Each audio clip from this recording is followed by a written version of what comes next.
오늘은 우리가 이제 지난주에 민수기의 이 내용들을 함께 돌아보시고 이제 민수기를 우리들이 새벽마다 보고 있습니다.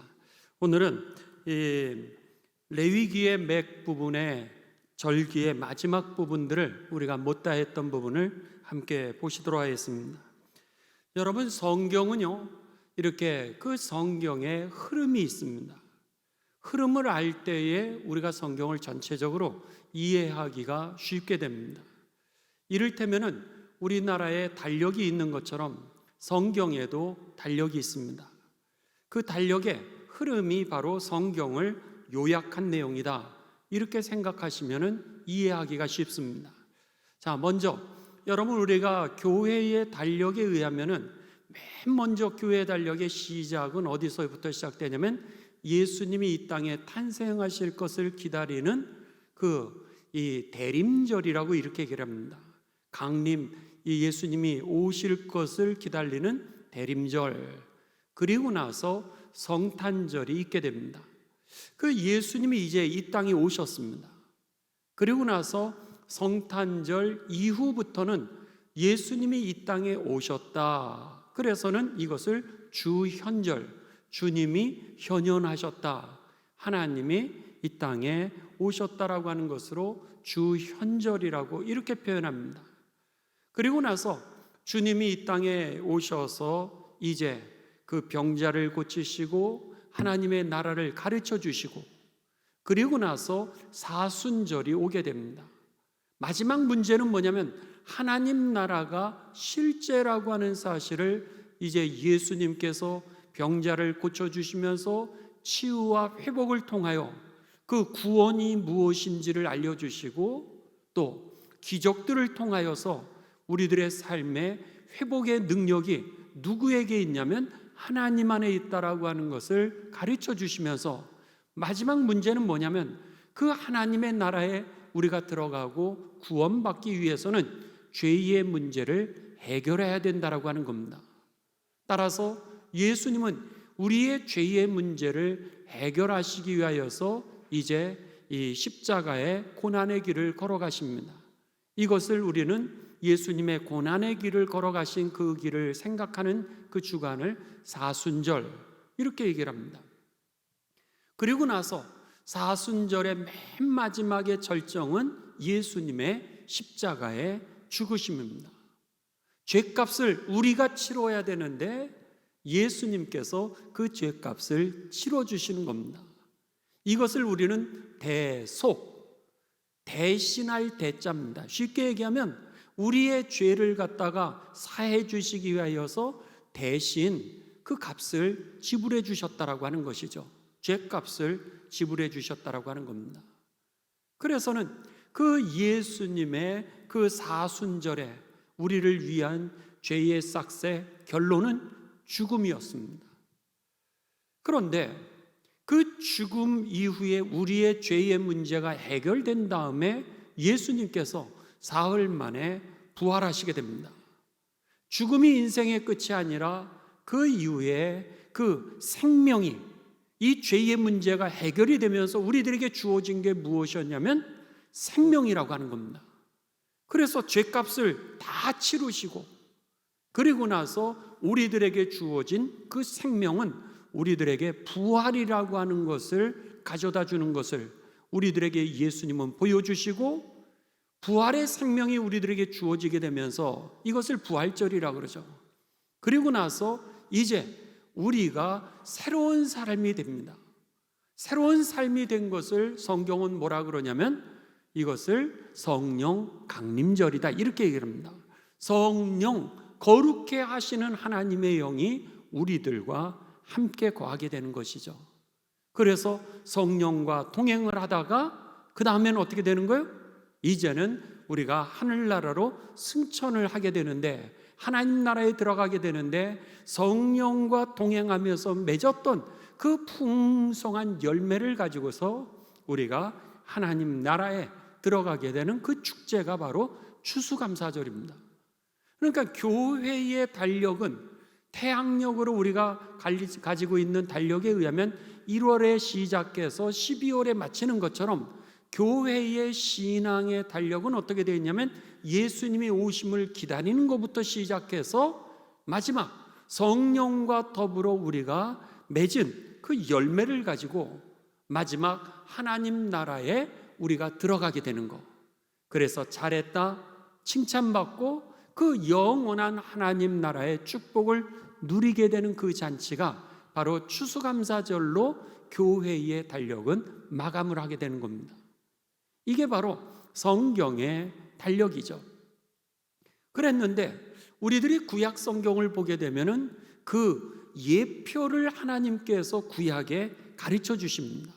예수님을 통하여서 이루어지게 될 하나님의 그 구원의 일들을 구약의 어떤 사건이라든지 절기들을 통하여서 우리들에게 가르쳐 줍니다.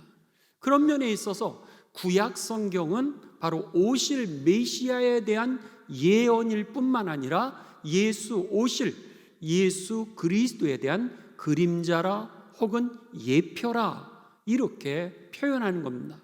그러니까 여러분들이 구약 성경을 읽으시면서 구약의 사건을 읽고 스토리를 읽는 것이 아니라 오늘 우리들의 삶 가운데 속에 신약의 예수님에 대한 그림자를 읽기를 시작하셨을 때 구약을 보면서 신약을 이해하게 되고 성경 전체가 맥이 이렇게 뚫리게 되는 겁니다.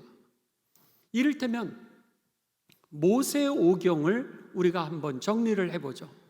창세기의 주제는 두 가지입니다. 첫째는 하나님이 창조하셨다는 거예요.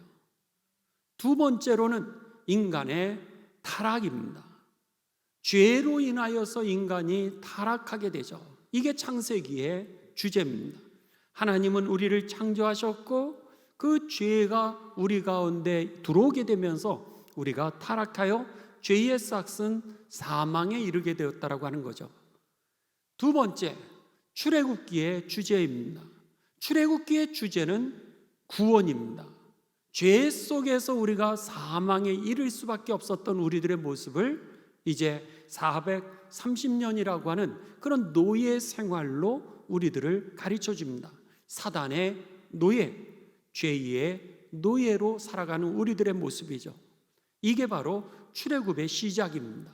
그런데 모세라고 하는 사람을 통하여서 하나님이 이스라엘 백성들을 구원을 해주시는 겁니다. 바로 예수님의 예표가 모세였던 거죠. 그래서 신학에서는 그것을 뭐라 그러면 모세 타이폴로지, 모세 유형론이란 이런 신학적인 용어를 씁니다. 그 얘기는 뭐냐면 바로 예수님의 예표를 모세로, 그래서 죄의 싹스로 사단의 노예가 될 수밖에 없고 죄의 노예가 될 수밖에 없었던 우리를 예수님을 통하여서 구원을 이루게 될 것이라고 하는 것을 가르쳐 주기 위하여서 하나님이 모세를 보내셔서 그 모세를 통하여 우리를 구원하시게 되는 사건이 출애굽기의 주제였던 겁니다. 그 다음에 출애굽기 다음에 성경이 뭐죠? 창세기, 출애굽기, 레위기 맞습니다. 구원받은 우리들에게 하나님은 어떻게 살라 그러세요? 레위기의 주제는 바로 거룩입니다. 내가 거룩하니 너희도 거룩할지어다. 그러니까는 구원받은 백성들의 삶은 어떤 삶을 살아야 되냐면 거룩한 삶이라고 하는 거죠. 거룩이라고 하는 것은 성령의 역사죠.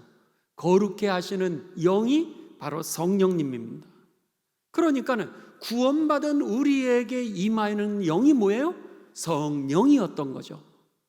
그러니까는 오늘 우리가 부활절 이후에 죄의 문제를 해결한 사순절이 지나고 부활절 이후에는 우리에게 임하는 것이 바로 성령 강림절이었던 겁니다. 그러니까는 레위기에서 우리들에게 이제 이 레위기 안에서 거룩을 살아가라고 우리들에게 가르쳐 줍니다. 그런데 거룩이라고 하는 것이 한순간에 되어지지를 않습니다. 그러니까 하나님께서 레위기 다음에 뭐죠? 민수기입니다.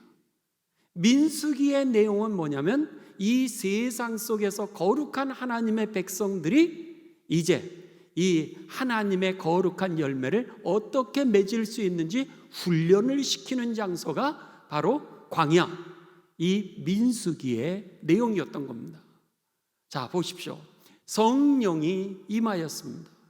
그래서 거룩하게 하시는 하나님이 우리와 함께 하시면서 우리가 이 세상 가운데 속에서 열매를 맺도록 하나님께서 성령으로 동행하시는 거죠. 그래서 우리들에게 성령의 은사를 주시고 또 성령의 열매를 맺게 하시는 겁니다. 이게 바로 민수기의 훈련에 관한 내용이었던 거죠. 그래서 민수기의 주제는, 레위기의 주제는 거룩이요, 그리고 민수기의 주제는 훈련입니다. 광야에서 열매 맺는, 거룩이라고 하는 열매를 맺을 수 있는 훈련의 내용이 바로 민수기입니다. 그리고 이제 마지막으로 민수기 다음에 뭐죠? 신명기입니다. 신명기는 뭐냐면 이제 하나님의 축복을 약속해 주는 내용이 신명기입니다. 그래서는 약속의 땅 가나안 땅에 너희들이 들어가게 될 것에 대해서 약속을 해 주시고요, 그리고 나서 이 약속과 더불어 그 축복이 무엇인지, 그리고 그 축복과 더불어 우리에게 주어지게 될 그 안식이 무엇인지를 이제 거기에서 가르쳐 주게 됩니다. 신명기에서 가르쳐 주게 되면서 결국은 어떻게 돼요? 여호수아서 약속의 땅 가나안 땅에 들어가게 됩니다. 이게 바로 구약의 이 성경의 흐름입니다. 그러니까는 이 구약의 성경의 흐름은 모두 다 신약을 예표하고 있는, 그래서 구약을 읽으시면서 신약을 우리가 같이 읽어야 그것을 갖다가 이해를 해야 우리들이 구약이 우리들에게 있어서 쉽고, 그리고 이 말씀이 왜 여기에서 예언이 되어 있는지를 우리가 알게 된다라고 하는 겁니다. 이것을 신학적인 용어로 우리가 조금 어려운 표현이긴 하지만 구원론적인 관점이다, 이렇게 얘기를 합니다.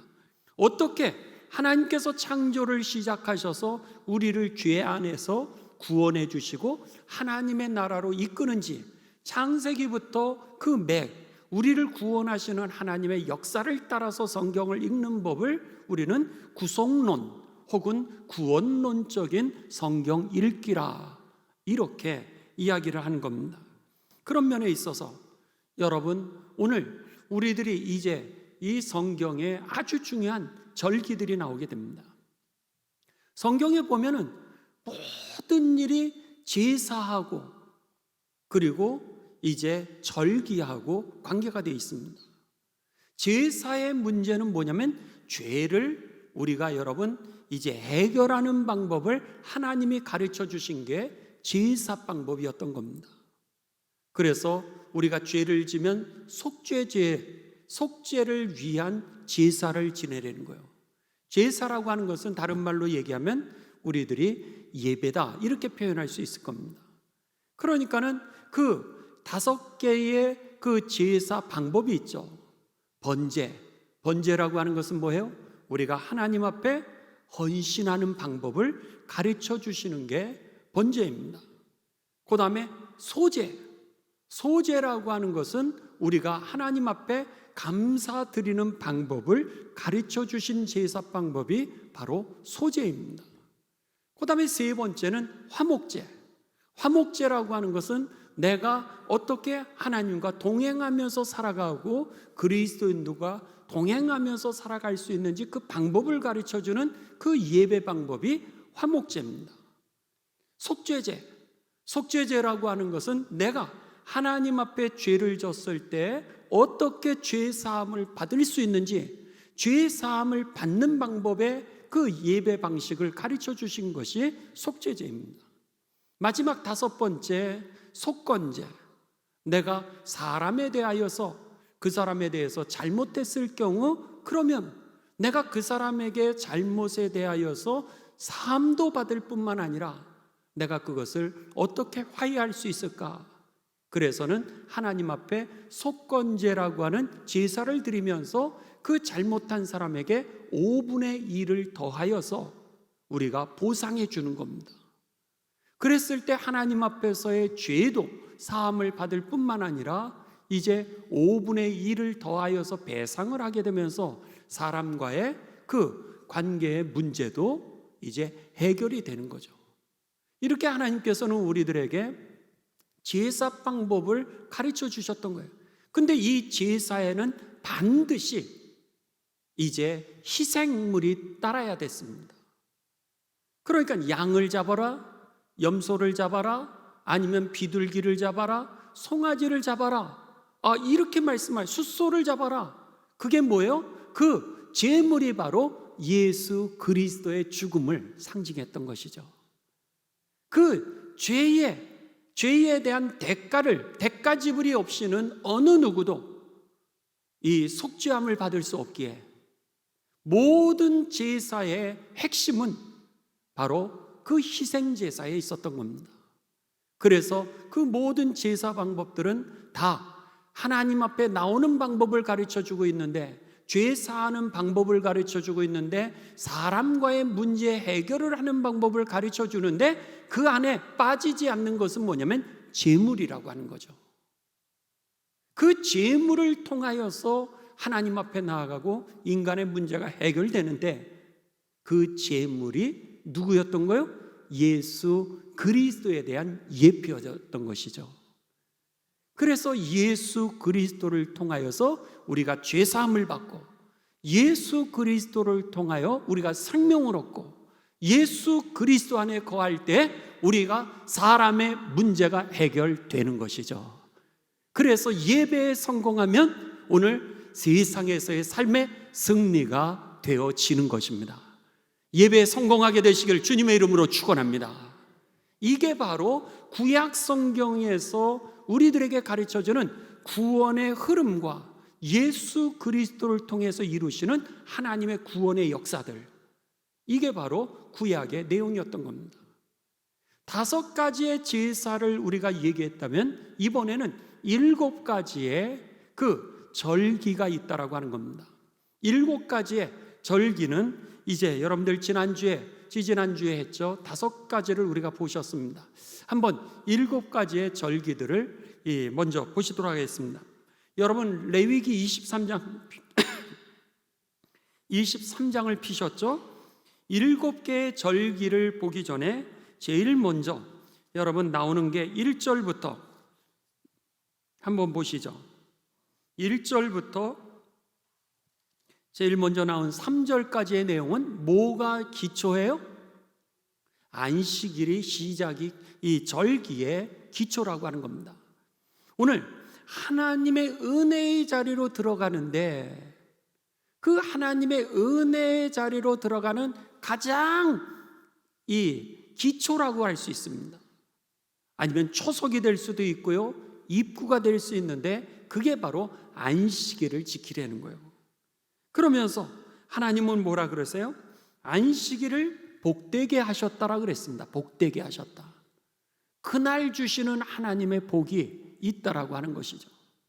그렇기 때문에 여러분 예배, 지금까지 말씀드렸던 것처럼 모든 것이 예배에 성공을 하면 오늘 세상과 죄의 문제와 그리고 사람과의 문제를 해결할 수 있게 되어지는 거죠. 그래서 여기에 절기도 보시면은 제일 기본이 뭐냐면 예배라고 하는 겁니다. 주의를 지키는 거예요.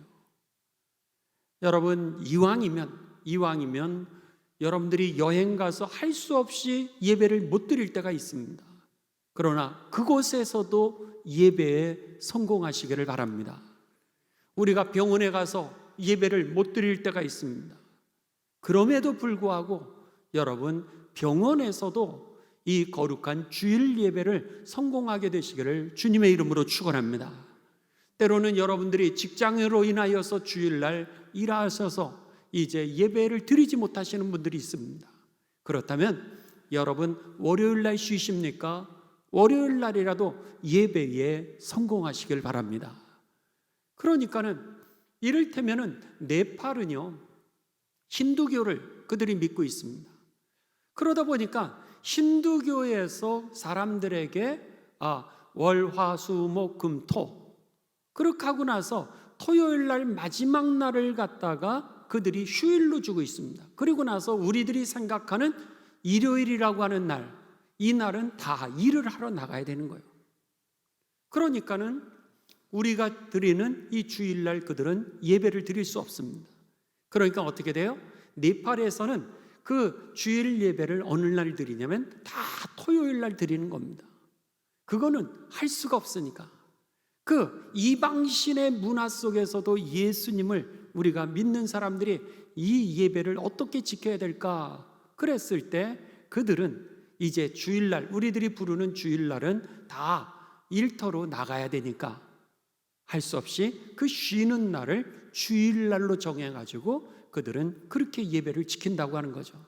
여러분들 가운데 주일도 할 수 없이 당직 때문에 나가든지 아니면 백화점에서 일하기 때문에 아니면 어느 식당에서 일하기 때문에 우리가 주일을 못 지킬 때가 있습니다.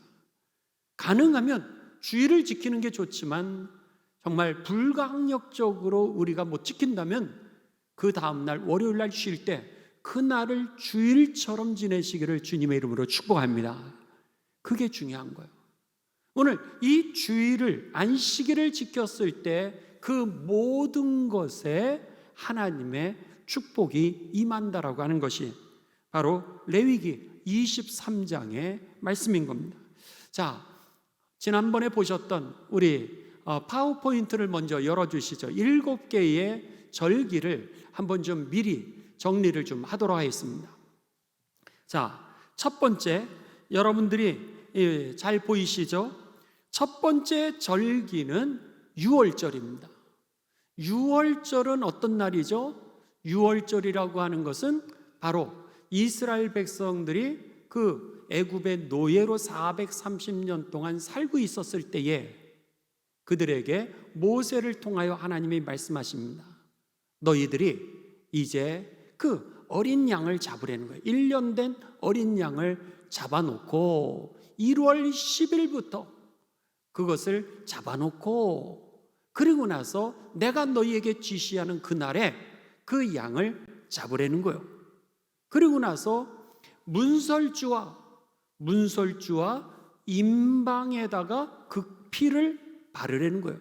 문설주는 뭐예요? 여러분 가로죠. 임방은 뭐예요? 세로죠. 바로 가로, 세로에다가 이 피를 바르라는 거예요. 그러면 죽음의 사자가 6월 넘어갈 거라는 거예요. 결국 그 모세의 지시대로 이스라엘 백성들이 이제 이 문설주와 임방에다가 1년 된 어린 양을 갖다가 잡아서 이 피를 칠하게 됩니다. 그랬을 때 그날 밤에 죽음의 사자가 그 집들을 넘어가게 되면서 그들이 모두 다 이 구원을 받게 되는 겁니다. 바로 문설주와 임방에다가 그 어린 양의 피를 바르라는 거예요. 그 피가 십자가였죠. 그리고 어린 양이 누구예요? 바로 예수 그리스도에 대한 예표였던 겁니다. 그래서 세례 요한은 많은 사람들에게 세례를 주다가 예수님이 오시는 모습을 보면서 이 세례 요한이 뭐라고 얘기하냐면 보라 어린 양이로다 이렇게 얘기를 합니다.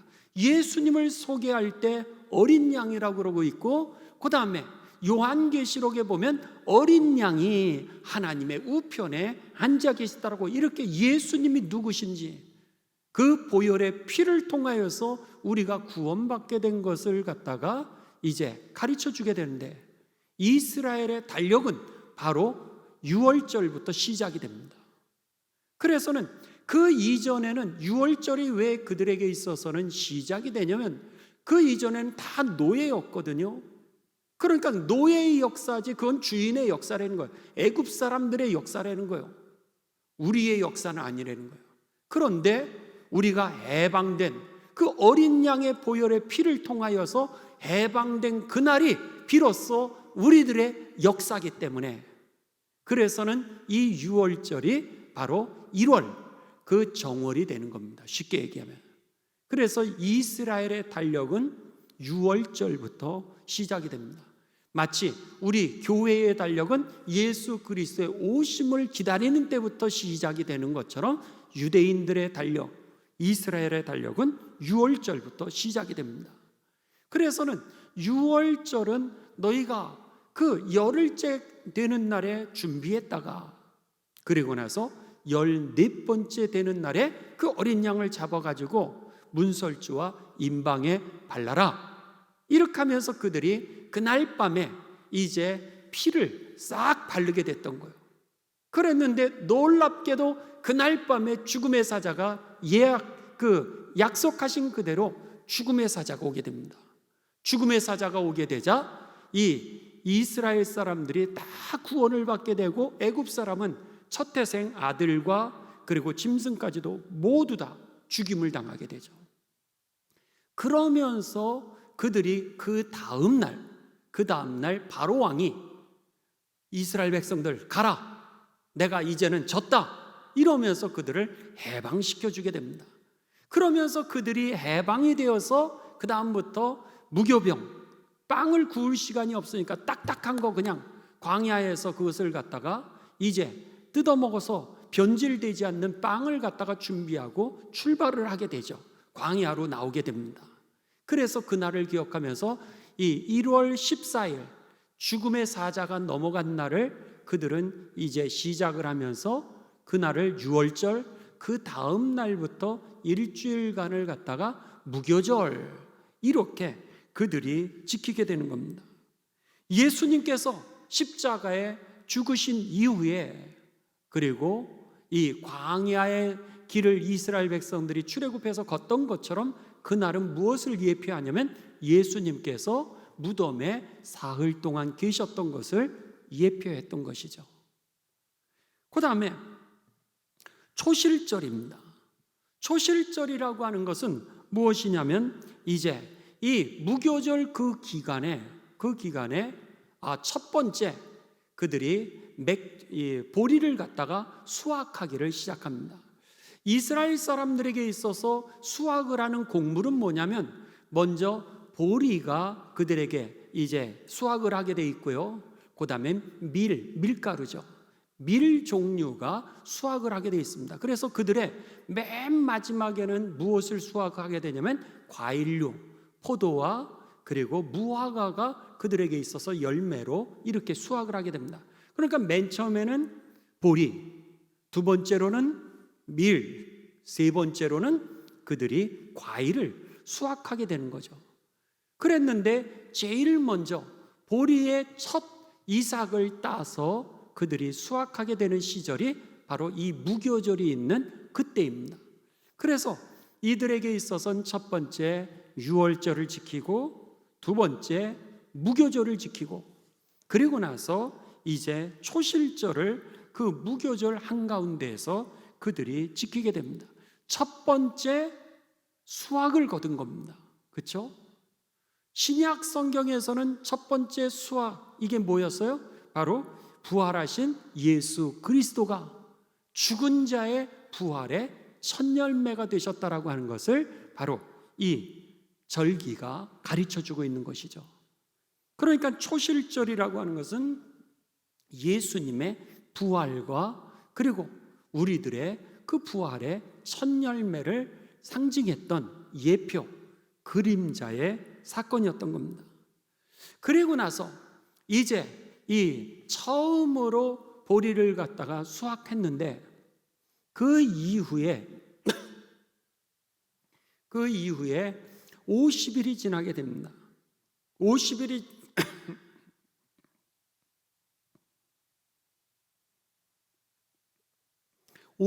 지나면서 보리 수확이 끝나게 되는 거예요.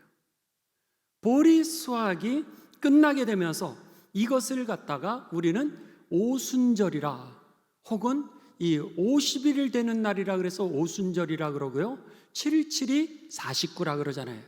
그래서 이것을 77절이다. 7번의 안식일이 7번 지나갔다.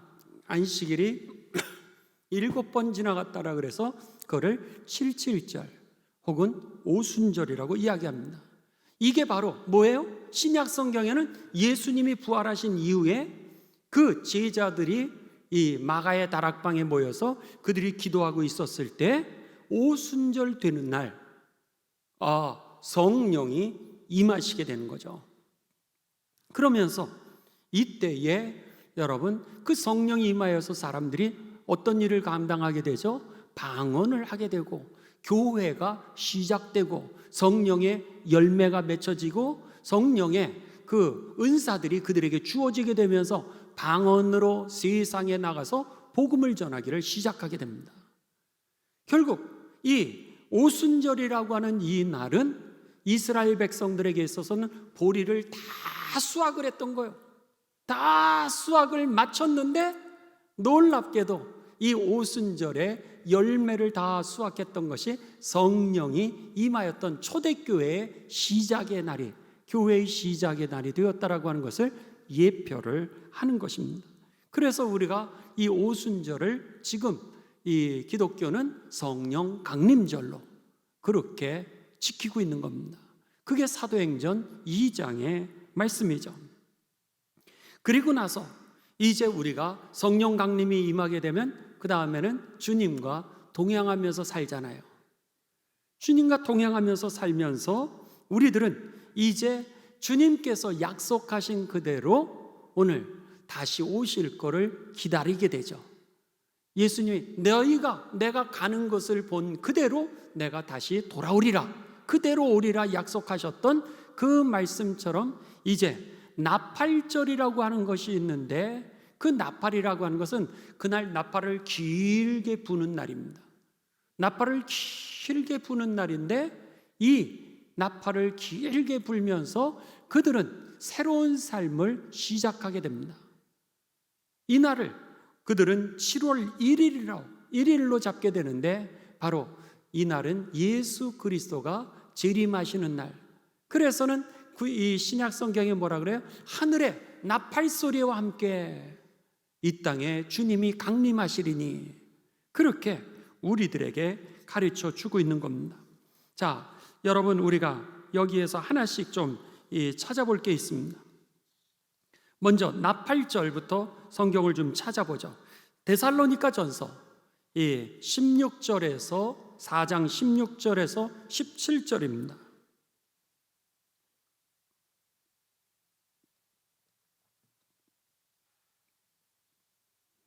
나팔절.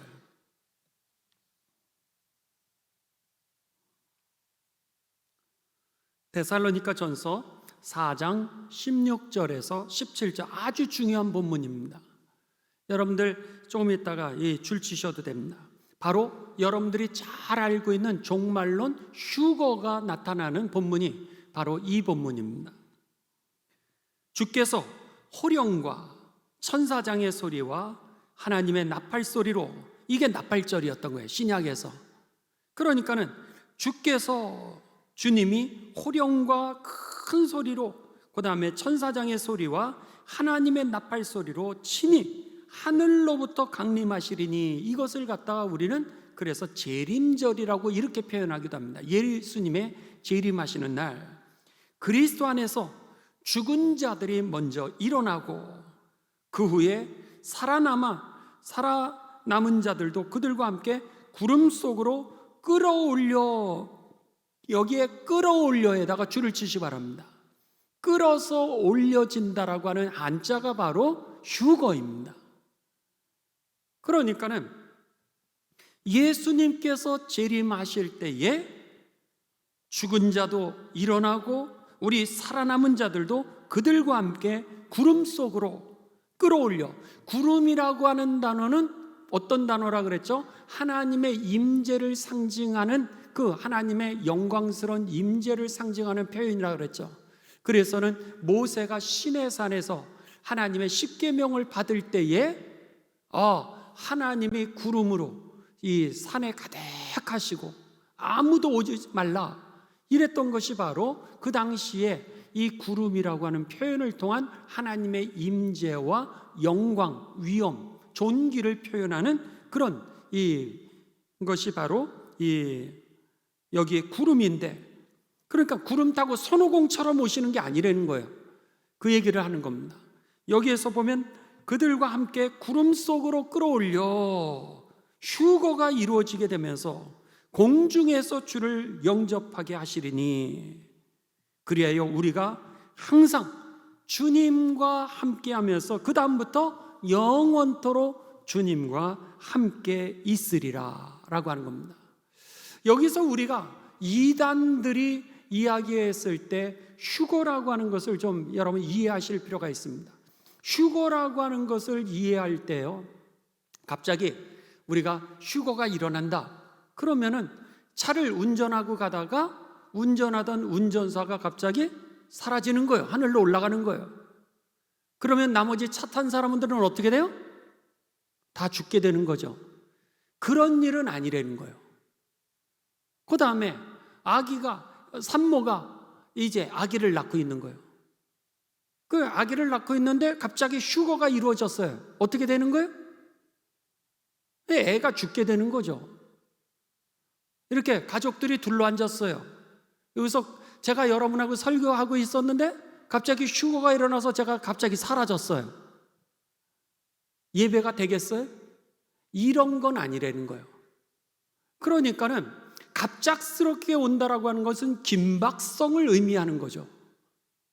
그리고 오늘 그 문제는 절대적으로 일어난다라고 하는 확실성을 말하지만은 오늘 내가 마치 투명인간처럼 사라지고 그런 비상식적인 하나님의 역사는 아니라고 하는 겁니다. 그날에 모든 사람이 보는 앞에서 구원과 심판이 이루어지게 된다라고 하는 것이죠.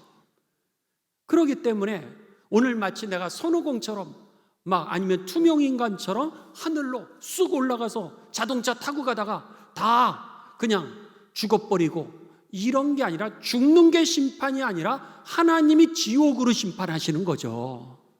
죄에 대해서 하나님이 예수님을 믿지 않았던 자들, 하나님을 신뢰하지 않았던 자들, 하나님의 나라를 향하여서 걷지 않았던 그들에 대해서 죄값을 하나님이 묻는 것이기 때문에 그냥 나 혼자서 싹 사라지고 그리고 나서 밥 먹던 가족들이 막 당황해서 우리들은 어떻게 되고 이런 문제가 아니라 그때 오셔서 하나님이 그 선과 악을 그리고 믿는 자와 믿지 않는 자, 공의를 행한 자와 불의를 행한 자, 하나님의 나라를 위해서 일한 자, 그리고 세상을 위하여 일한 자, 하나님이 양과 염소로 갈르신다는 거예요. 그리고 오늘 하나님이 그들이 행한 그대로 내가 지극히 작은 것에 충성하였으니 오늘 네 잔치에 참여할지어다. 이렇게 하나님이 갈르시는 거가 바로 이 예수님이 재림하시는 그날 이루어지는 사건이라는 거예요. 죽은 자도 그 하나님의 심판대 앞에 서는 날이고 그리고 살아있는 자도 그 심판대 앞에 서는 날이 바로 예수님 재림하시는 날인 거예요. 그래서 모든 구원과 심판의 완성날이 예수님이 재림하시는 날이었던 거죠. 오늘 그래서 우리들이 여러분 부활주일과 부활주일 다음 주일에 우리가 여러분 하나님의 말씀을 기억하시나요? 우리가 6개의 신앙의 기둥이 있다라 그랬습니다. 집을 지으려 그러면은 기둥이 있는 것처럼 이렇게 집이 있으면 마치 양쪽의 모서리에 4개의 기둥이 있고 가운데에 기둥이 있는 것처럼 신앙의 집을 짓는 데에도 6개의 기둥이 있다라 그랬습니다. 자, 첫 번째 신앙의 기둥이 뭐죠? 맞습니다. 창조신앙. 두 번째 기둥은 임마누엘 신앙. 세 번째는 십자가의 신앙. 네 번째는 부활의 신앙. 다섯 번째는 천국의 신앙. 여섯 번째는 재림의 신앙. 자, 다시 한번. 첫 번째 신앙은 뭐라고요? 창조의 신앙. 두 번째 신앙은 임마누엘, 하나님이 우리를 창조하시고 내버려 두시는 것이 아니라 늘 우리와 함께 하신다는 거예요. 세 번째는 십자가의 신앙. 네 번째는 부활의 신앙. 다섯 번째는 천국의 신앙. 여섯 번째는 재림의 신앙. 여기에 데살로니가 전서 4장 16절에서 18절 나팔절이 오늘 그 예수 그리스도의 사건의 그림자가 되어지는 것은 바로 재림, 예수 그리스도의 재림에 관한 그림자였다라고 하는 겁니다. 자, 여섯 번째입니다. 여섯 번째 화면을 열어주시 바랍니다. 여섯 번째 파워포인트를 보여주시면은 그 여섯 번째는 뭐죠? 그 다음에 여러분들 보이세요? 맞습니다. 속죄일입니다. 속죄일이라고 하는 것은 뭐냐면 하나님의 나라가 임할 때에 우리가 꼭 해결해야지만 그 나라에 들어갈 수 있다는 거예요. 뭐죠? 맞습니다. 죄의 문제였던 거예요. 그러니까 죄의 사함 없이는 구원이 없게 되는 거죠. 죄의 싹은 사망이지 죄의 결론은 구원이 아니라고 하는 겁니다. 그러니까 죄의 문제를 해결하지 못하고서는 어느 누구도 이 하나님 나라에 참여할 수 없게 되는 거예요. 예수님 재림하시는 날 심판을 받게 되는 겁니다. 그런 면에 있어서 이 이스라엘 백성들은 1년에 한 번씩 꼭 그들이 대속죄일 이렇게 불렀습니다. 대속죄일. 그래서는 이 속죄의 날을 그들이 정해서 그 지성소에 1년에 대제사장 딱 한 번 들어가게 돼 있는데 바로 이날 들어가는 겁니다. 이날 들어가게 되고 이날은 모든 사람들이 이제 금식을 하는 겁니다. 모든 이스라엘 백성들이 함께 금식을 하게 되고 대제사장은 이제 그 속죄가소에 있는 그 법궤가 있는 하나님의 임재를 상징하는 곳이죠. 그 법궤가 있는 곳에 대제사장이 자기도 제사장복을 입고 들어가는 것이 아니라 여러분 흰 세마포 옷을 입고 들어가게 됩니다. 나도 정결한 죄사함을 이제 표현하는 그 정결한 이 세마포 하얀 옷을 입고 그 제사장도 자기의 그 제복을 벗게 됩니다. 누구든지 하나님 앞에서 죄의 문제를 해결하지 아니하고선 어떤 포장을 가지고도 하나님 앞에 들어갈 수 없다는 거예요. 그래서 대제사장도 목욕하고 그리고 자기의 관복 다 벗는 거예요. 목사라고 하는 타이틀로 하늘나라 갈 수 없습니다. 장로라고 하는 타이틀로 하나님 나라 갈 수 없다는 거예요. 권사, 집사, 세상의 어떤 회장, 사장 그 어떤 타이틀로도 하늘나라 갈 수 없다라고 하는 겁니다. 다 벗게 돼 있어요. 오직 죄의 문제를 해결했을 때, 죄 사함이 이루어졌을 때만이 하나님 나라 들어간다는 사실이 저와 여러분에게 분명한 믿음의 내용이 되시길 주님의 이름으로 축원합니다. 그 죄 사함의 문제를 누구를 통해서 하나님이 일하셨냐면 예수 그리스도를 통해서 그 죄의 문제를 해결하셨던 거죠. 그래서 성경은 복음이라고 얘기했을 때 그 복된 소식이라고 하는 것은 예수 그리스도가 복음이라는 거예요. 세상에서 우리가 무당들은 너희가 이제 구술하면 복을 받는다라고 그러죠. 그것은 여러분 우리들에게 육체의 복음 가져다 줄 수 있을런정 모르지만은 오늘 하늘의 그 구원을 가져다 줄 수 없다라고 하는 겁니다. 육체의 복이 아니라 그 물질의 복이라고 하는 게 어쩌면 우리에게 올가미가 되죠. 그 물질 때문에 자살하는 겁니다. 물질 때문에 가족들이 다 갈라지는 거예요. 건강 때문에 우리가 여러분 교만해지는 겁니다. 하나님 없이 살아가게 되는 거죠. 그러니까는 세상의 복이라고 하는 것이 나를 복되게 하는 것이 아니라 세상의 복은 언제든지 나에게 독이 될 수 있다라고 하는 겁니다. 그런데 하늘의 신령한 복은요, 오늘 세상에 살든지 죽든지 먹든지 마시든지 내게 모든 삶 가운데 능력을 주시는 구원을 가져다 주시는 하나님의 능력이기 때문에 신령한 복이 여러분 우리들의 복인 줄을 믿습니다. 근데 그 복음을 누구예요? 그게 예수 그리스도라는 거죠. 부할 때든지 가난할 때든지 건강할 때든지 병들든지 어떤 상황과 조건 속에서도 하나님의 영광을 드러나게 하시는 그 구원의 능력, 그분이 바로 예수 그리스도였던 겁니다. 여기에서 속죄일이라고 하는 것은 바로 우리가 예수 그리스도의 속죄를 통하여서만이 하나님의 나라에 들어가게 된다라고 하는 것을 예표했던 그 사건, 그리고 이 내용이었던 겁니다. 마지막 초막절입니다. 초막절이라고 하는 것은 이스라엘 백성들이 이제 그동안 맨 처음에는 보리를 수확하고 두 번째는 그들이 밀을 수확했습니다. 그리고 나서 맨 마지막으로 그들이 포도와 무화과를 수확하게 되는 거예요. 그래서 1년 농사를 다 마치게 되면서, 그리고 나서 그것을 갖다가 다 수확한 것을 갖다가 이제 창고에다가 그것을 넣고, 그리고 나서 그들이 누리는 겁니다. 그래서 이것을 수장절, 거둘 숫자에다가 저장할 장, 그래서 거두어서 거기에다가 내가 저장한다 라고 해서 이것을 갖다가 이 수장절이라 이렇게도 표현합니다. 근데 왜 초막절이라 그랬을까라고 하는 겁니다. 왜 초막절이라 그랬을까?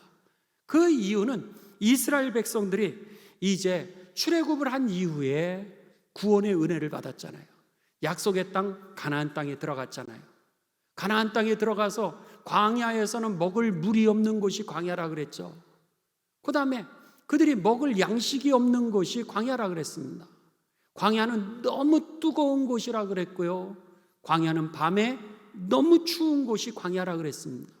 또 광야는 피할 곳도 없는데 바위 밑에 피하면 바위 밑에 전갈이 있는, 위험이 있는 곳이 광야였고요, 독사가 있어서 이 바위 밑에 숨어 있는 사람들을 무는 곳이 바로 광야였습니다. 먹을 것도 없고 마실 것도 없고 너무 덥고 너무 춥고, 그리고 독사와 전갈의 위협이 있는 곳이 바로 그런 광야였는데, 하나님께서 광야에서 만나와 메추라기를 시마다 때마다 하나님이 그들에게 허락하셔서 또 그 위험 속에서 그들을 끝까지 지켜주시고는 약속의 땅 가나안 땅에 들어간 거예요. 가나안 땅에 들어갔더니 너무너무 좋은 땅인 거예요. 가서 정착하게 되고 거기서 밭에서 농사를 지면서 이제는 하루하루 걱정하는 것이 아니라 창고에 재면서 마음껏 누릴 수 있는 삶을 살아가게 된 거죠. 천국을 누리게 되는 겁니다. 그런데 천국을 누리면서 그 하나님의 은혜를 기억하는 것이 무엇이었냐면 바로 광야로 가서 풀을 뜯는 거예요. 풀로, 그 다음에 더 나아가서 나뭇가지로 이제 초막을 짓는 거예요. 거기에서 그 더운 데서, 추운 데서, 위험한 곳에서 7일을 지내게 되는 겁니다. 7일을 지내면서 그들이, 하나님이 우리가 이런 데 살았는데 하나님이 우리를 이렇게 잘 살게 해주셨다고, 그러면서 주신 하나님의 은혜를 기억하며 감사하는 그 추수감사절이 바로 초막절이었던 거예요. 그래서 광야 가서 그들이 초막을 짓고, 그리고 나서 그렇게 생활하기 때문에 이 날을 갖다가 이제 초막절이다 이렇게 얘기했던 겁니다. 결국 하나님과 영원한 하나님의 나라를 누리는 것을 그들이 기억하고 하나님께 예배와 찬송을 드리는 절기가 바로 이 초막절이었던 거예요. 그러니까 천국에 대한 그림자를 상징했던 것이 이 초막절이라고 하는 절기였다라고 하는 겁니다. 여러분, 오늘 말씀을 마칩니다.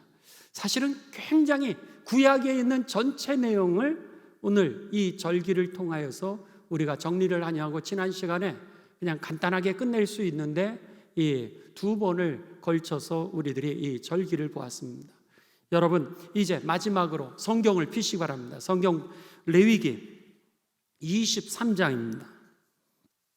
레위기 23장. 자, 여러분들의 그 성경을 보시면은요, 그 제목이 조그맣게 이렇게 정해져 있습니다. 그 6, 7개의 절기가 모두 다 그냥 딱 정리가 되어 있습니다. 첫 번째, 안식일.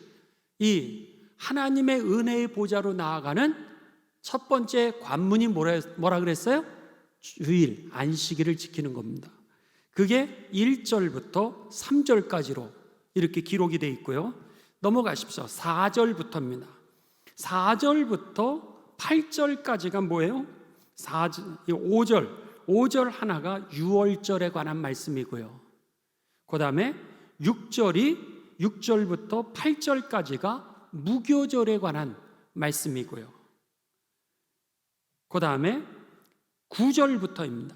9절부터 9절부터 14절까지가 바로 초실절, 첫 번째 이제 우리가 보리를 수확하게 되는 그런 초실절에 대해서 우리들에게 기록하고 있고요. 그 다음에 15절부터 22절까지가 77절, 오순절, 바로 우리들에게 가르쳐주고 있어요. 성령 강림절을. 그 다음에 23절부터 25절까지는 24절에 보면 나팔을 불어 기념할 날이요, 그렇게 돼 있죠. 그래서 이 날이 바로 나팔절이라고 하는 겁니다.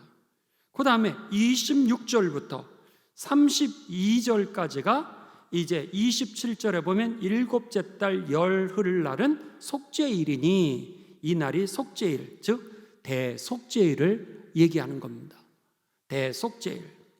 그 다음에 마지막으로 33절부터 44절까지는 초막절 혹은 장막절을 우리들에게 가르쳐주고 있다라고 하는 거.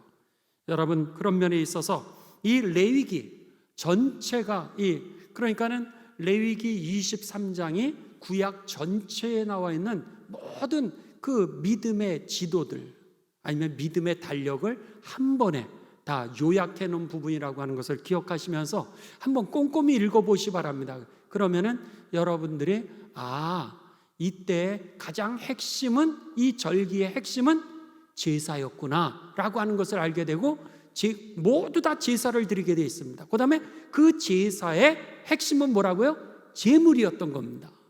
그 제물은 바로 예수 그리스도의 십자가의 보혈의 예표였던 것이죠.